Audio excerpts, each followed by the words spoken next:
There's no handbook for your child's health, but we do have a podcast featuring world-class clinical and research physicians covering everything from your child's allergies to zinc levels. Welcome to Kids Healthcast by Weill Cornell Medicine. I'm Melanie Cole, and today we're talking about childhood cancer with my guest, Dr. Alexander Chow. He's an assistant professor of pediatrics at Weill Cornell Medicine and an attending physician at New York Presbyterian Weill Cornell Medical Center.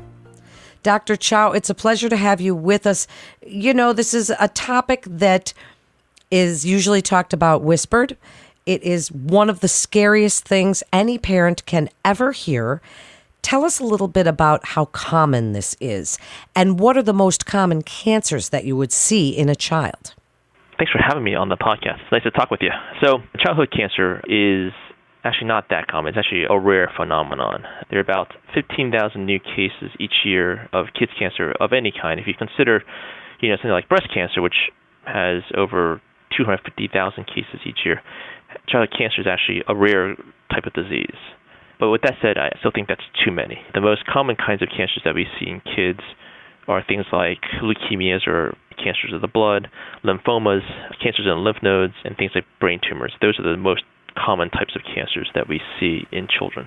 Is there any way, certainly there's inherited trait. We know about BRCA gene for women and ovarian and breast cancer. And so we have risk factors, Dr. Chow, things we know that can contribute to these cancers. But in kids, is this more of a random thing, or is there an inherited trait?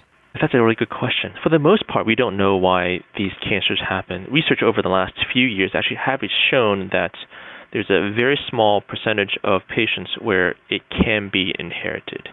And some of these syndromes or conditions we know about that predispose you to developing cancer. So families or patients who have things like Li-Fraumeni syndrome or Beckwith-Wiedemann syndrome, those are syndromes that we know about that have a higher risk of developing certain types of cancers. Usually it's sporadic, or we don't really know what causes childhood cancers. Wow. I think that for parents, we just want to know everything, right? We want to know anything that could come at our kids, because that's just all we care about, is keeping them safe. If a child is diagnosed with cancer, do you usually recommend that the parents have any other children tested? Is there anything in genetics that you recommend parents to, you say, okay, well, you have a couple other kids and let's check them as well? Not usually, but it really depends on the type of cancer that we see, as well as the patient's own family history. So if there's a strong family history of other people in the family, first, second-degree relatives that have developed cancers, especially at a young age, then those types of families, we would say, listen, it may be a good idea for you to have your family tested, because there are certain types of genes that can be passed down, and then those certain genes then predispose you to developing cancers. What's exciting in this world, in your field right now, doctor, when you have to tell parents this horrible news? What can you give them hope about as far as the treatment options that are out there and what you are able to do for them at Weill Cornell Medicine? I think that it definitely is scary when they have to tell a patient, their family, that their child has cancer. I think, though, right now there's a ton of hope. We've made advances, not just in the last, we look back 50 years, certainly we've made advances, but even in the last 5 years we've made advances in the way we understand these types of cancers.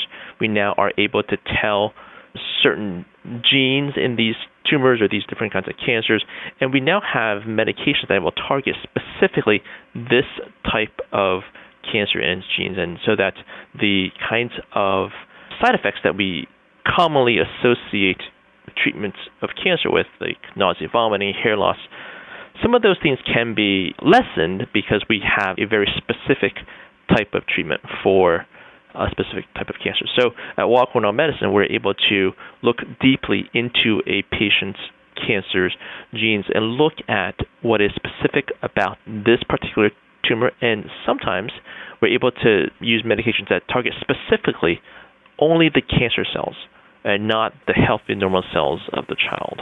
Wow, that's pretty cool. Really, what the technology today and these advancements in these types of cancer, it's amazing what you can do. Now, off from the treatments for just a minute, Dr. Chow, when adults go through cancer, obviously we're looking for our support systems. Maybe someone goes to chemo with us. We've got all of these things that we do as adults. But with kids, boy, there's a lot. There's social life, there's school. How do you help families with all of that? Because it's such a scary time for the parents and they're trying to be supportive for their children, but sometimes the whole family needs a little help. That's a really important point. I think that, whenever we take care of a patient, a child with cancer, we take care of not only them, but their whole entire family. And I think that whenever a child is diagnosed with cancer, they need their whole team with them. And that team includes not only just the doctors and the nurses and the nurse practitioners or the physician assistants, yes, they're all involved, but I think more importantly, they need their family and their friends. And I try to make sure that they are as engaged as possible. So what does that mean? That means I don't believe in isolating kids when they're diagnosed or getting treatment. I think that as many friends and family, people in their faith communities, people just in their communities that could help them, they need to enlist them and not be shy about that, because they're going to need help. Yes, we have wonderful social workers and psychologists and all these other people that will come around them. But I think at the end of the day, we need even more people that engage in their communities to give them the help that they need, because I don't think isolating these kids or protecting them in a bubble is a good idea.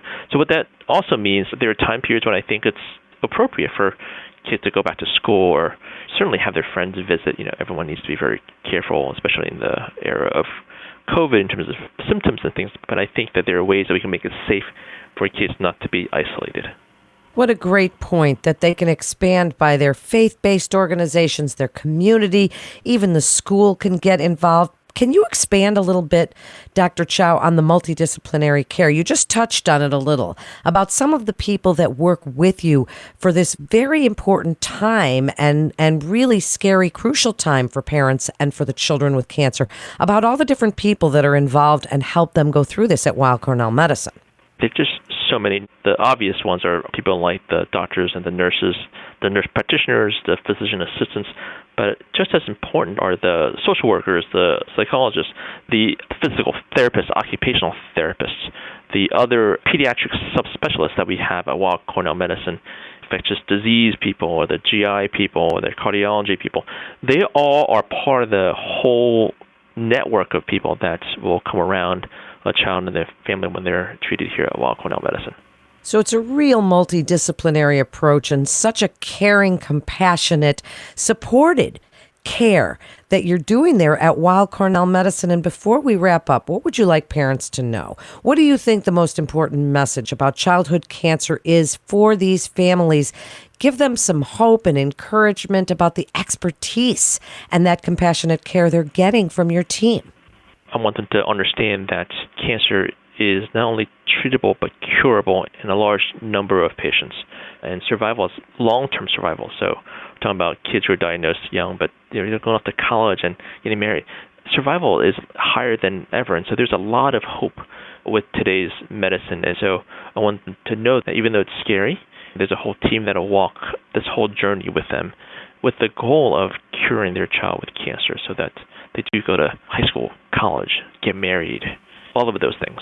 And here at Weill Cornell Medicine, I really want patients and their parents to know that we have the latest technologies and a dedicated team of experts who can help patients and their families going through this journey of cancer with compassion and holistic care.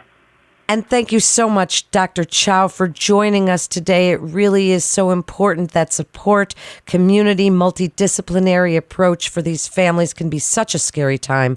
Thank you so much for joining us today. And Weill Cornell Medicine continues to see our patients in person as well as through video visits, and you can be confident of the safety of your appointments at Weill Cornell Medicine. That concludes today's episode of Kids Healthcast. We'd like to invite our audience to download, subscribe, rate, and review Kids Healthcast on Apple Podcasts, Spotify, and Google Podcast. For more health tips, go to weillcornell.org and search podcasts. And don't forget to check out our Back to Health. I'm Melanie Cole. Rehabilitation medicine can help patients with a wide array of disorders and diseases, including cancer. If cancer care is of interest, listen to CancerCast, Weill Cornell Medicine's dedicated oncology podcast. Featuring leaders in the field and patient stories, CancerCast highlights dynamic discussions about the exciting developments in oncology. All information contained in this podcast is intended for informational and educational purposes. The information is not intended nor suited to be a replacement or substitute for professional medical treatment or for professional medical advice relative to a specific medical question or condition. We urge you to always seek the advice of your physician or medical professional with respect to your medical condition or questions. Weill Cornell Medicine makes no warranty, guarantee, or representation as to the accuracy or sufficiency of the information featured in this podcast, and any reliance on such information is done at your own risk. Participants may have consulting, equity, board membership, or other relationships with pharmaceutical, biotech, or device companies unrelated to their role in this podcast. No payments have been made by any company to endorse any treatments, devices, or procedures, and Weill Cornell Medicine does not endorse, approve, or recommend any product, service, or entity mentioned in this podcast. Opinions expressed in this podcast are those of the speaker and do not represent the perspectives of Weill Cornell Medicine as an institution.